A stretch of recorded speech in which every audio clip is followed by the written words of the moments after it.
Right, it's that time of the month again, channel roundup time. Just my monthly attempt at keeping you up to date with things and relaying any industry gossip that I've heard. In a moment, I'm just going to talk about my local Royal Enfield dealership. Then I've got a little bit of gossip about Triumph and the whispers that are circulating around the industry about the Bonneville range. Then I'll update you on some MOTONE Customs prototypes. I actually had these for the last video as well, but I didn't want the video to run on too long, so I left these items out. But I'll update you on those today. And also, people have been asking about Willow. So those are the subjects I'm going to cover today. Let's get on with it. Now, I went along to LMT Motorcycles in Louth, which is about 50 miles away from where I live. The reason being that, as I've said in the past, I've got a bit of a soft spot for Royal Enfields, and they are a Royal Enfield dealer. As you know, for reasons that I've explained in the past, I do shy away from first impression motorcycle reviews. But I've decided that I might just make an exception in the case of the Royal Enfields. And I went along to LMT to have a chat with them about it. And I have to say, what a breath of fresh air after several years of visiting Triumph and BMW dealerships. Now, they're actually situated on an industrial estate, but when you get inside, it's got that feeling of your good old-fashioned motorcycle dealership. There's nothing pretentious about it, it's just an honest, down-to-earth bike shop.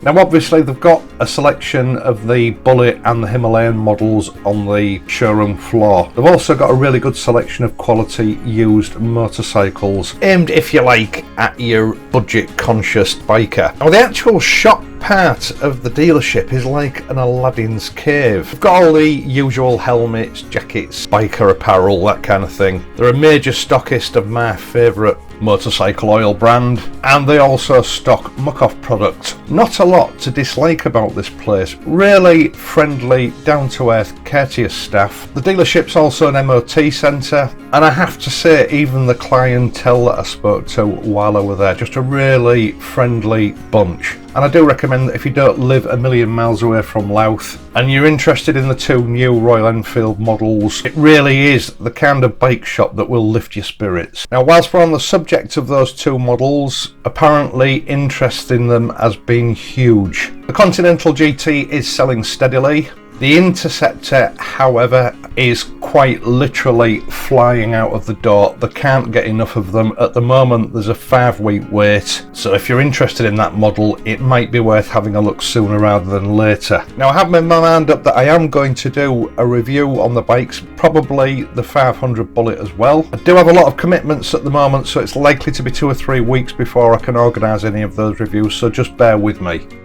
Now, next up, sales on the Triumph Bonneville range this spring so far. Now, I would like to emphasise that these are just rumours, but I have heard them from more than one source, and I am of the opinion that there's no smoke without fire. Some models were not mentioned, like the Street Twin. Apparently, the T100 and the T120 are the two core models of that family of Bonnevilles. Sales are still strong, as they have been for the last 3 years since they were introduced. The Thruxton R, it's a niche bike, a steady trickle as there always has been, and to be quite honest, I can't imagine the Bonneville range without a Thruxton in it. Word has it, however, that the new Scrambler range has been a bit of a flop, and sales haven't reached anywhere near the projections.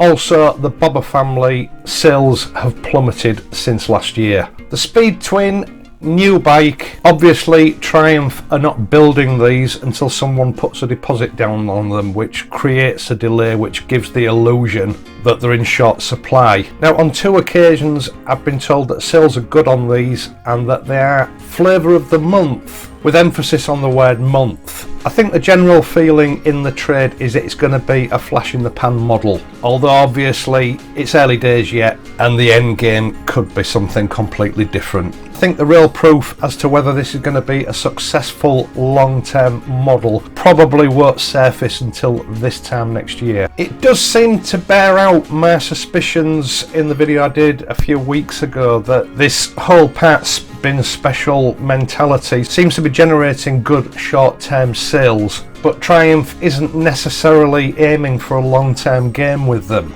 we'll see how it plays out. Right, and on to MOTONE Customs. First off, the sump guard for the T120 and some of the other water-cooled models. I've got the final prototype through, and it does look really nice, certainly as good as Triumph's OEM version. As I've said before, it comes up a little bit higher than the OEM version to provide more protection to the bottom of the engine, and it's got a little cutout for the hose from the radiator so that it can sort of wrap around the bottom half of it. I don't think these are too far away now. This particular one is in a brushed anodised version. I believe there's also going to be a black version. MOTONE said they've just got some finessing to do of the actual pressing of the sump guard itself, and the brackets fitted to this one are not the brackets that will come with the final version. These are just rough brackets for a test fitting. Unlike the Triumph ones, the brackets are going to be stainless steel along with stainless steel fasteners. Oil filler caps for all the water-cooled versions of the Triumph Bonneville, also the air-cooled versions.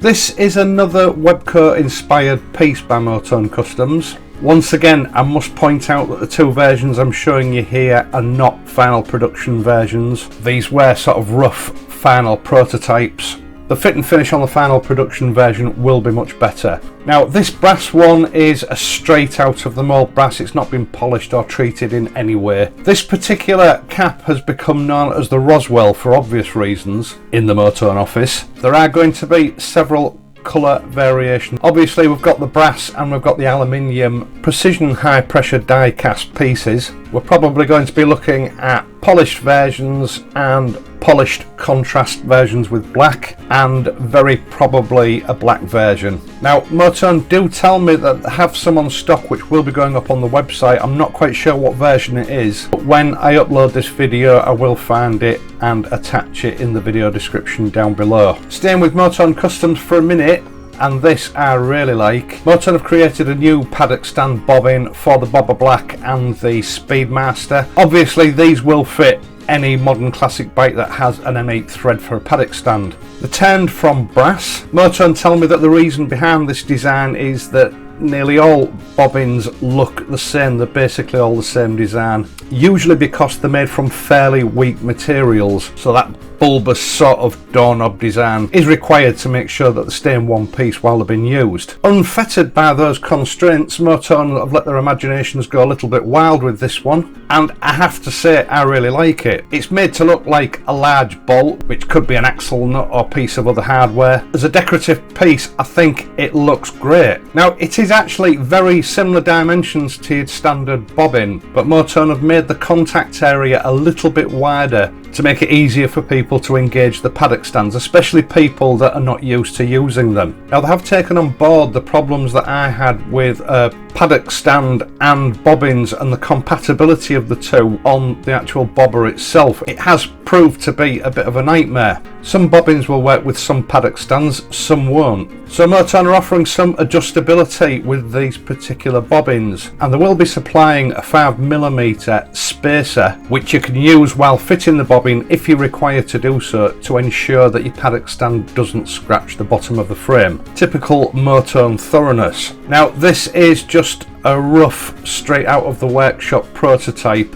I believe the final versions will be polished brass. I have myself only seen photographs of a polished version and it looked absolutely gorgeous. I'm looking forward to these coming out. I've got no idea of price at this stage, but again, I don't think these are too far away. And finally, that brings us to Willow. Now, he is still a worry for me, but he's doing okay. He's got back into a routine now, and we're doing about a half a mile walk every morning with his brace on. He'd quite happily continue for another 12 miles until his leg fell off, but realistically that's about as much as he can safely manage, and I think that's probably going to be a permanent thing now. The improvement is very slight. He's still got a really severe carpo extension, so he is going to need to use the brace for the rest of his life, but he is having the brace off for long periods of time now under supervision to try and build the muscles back up in his leg, because obviously with it being out of use for so long, the muscles have wasted away. It's all very positive. He's getting the best of care. He's learning how to compensate for the problem, and as it stands, I don't think he's got a bad lifestyle. A big thank you to everybody that's shown interest in him. Right, that's it for this week. Once again, thanks for watching. I hope you've enjoyed this video and found it useful. If you have, please leave a like and subscribe to the channel. I'll leave links in the video description down below for both Motone and LMT. I will be back next week, so until then, please ride safely and I'll see you soon.